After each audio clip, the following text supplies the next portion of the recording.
Om Swastiastu. Saya Siti Fatimah Asmu dengan NIM 811421197.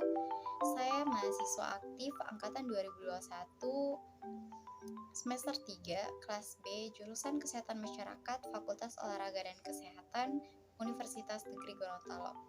Baik, video ini dibuat untuk pemenuhan tugas mata kuliah Biomedik 2. Dalam video ini saya akan sedikit menjelaskan tentang penyakit kusta, mulai dari cara penularannya,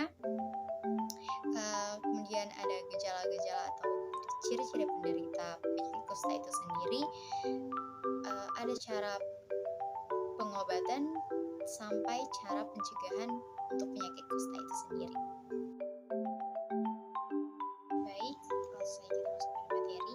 Mycobacterium lepra atau juga bisa disebut Bacillus Hansen adalah bakteri yang menyebabkan penyakit kusta.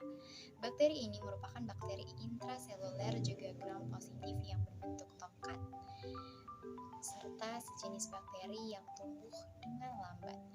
Mycobacterium lepra itu sendiri mirip dengan Mycobacterium tuberculosis dalam besar dan bentuknya.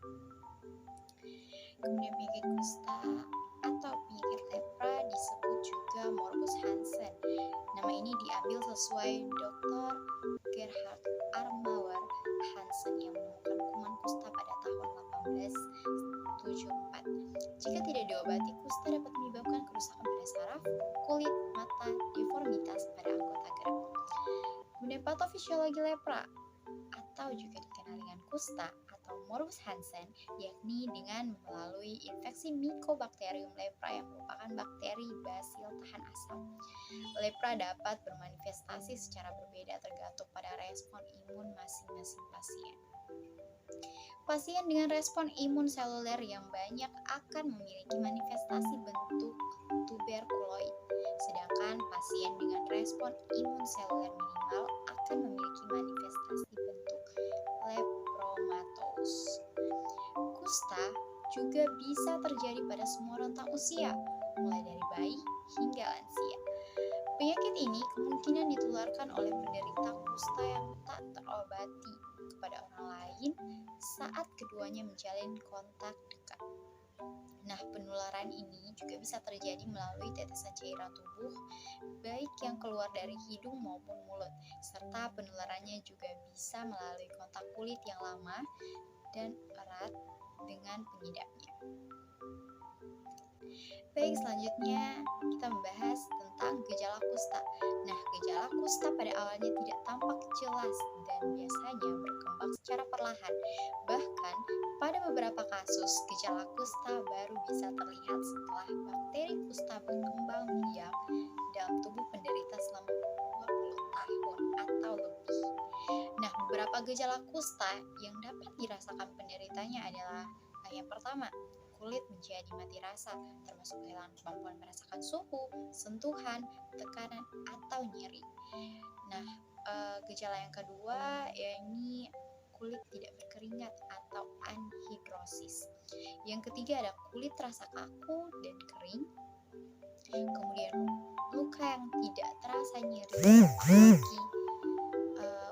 Gejala berikutnya ada bengkak atau benjolan di wajah dan telinga, bercak yang tampak pucat dan berwarna lebih terang daripada kulit di sekitarnya. Kemudian yang berikut ada saraf membesar yang biasanya di siku dan lutut. Otot melemah terutama pada otot kaki dan tangan, alis dan bulu mata hilang permanen. Kemudian yang mata menjadi kering dan jarang mengedip. Mimisan, hidung tersumbat atau kehilangan tulang hidung.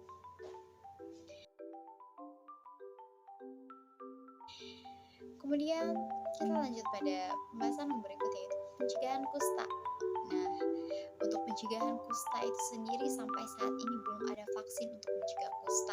Diagnosis dini dan pengobatan yang tepat merupakan upaya terbaik untuk mencegah komplikasi dan penularan kusta. Selain itu, menghindari kontak dengan hewan pembawa bakteri kusta juga penting untuk mencegah kusta.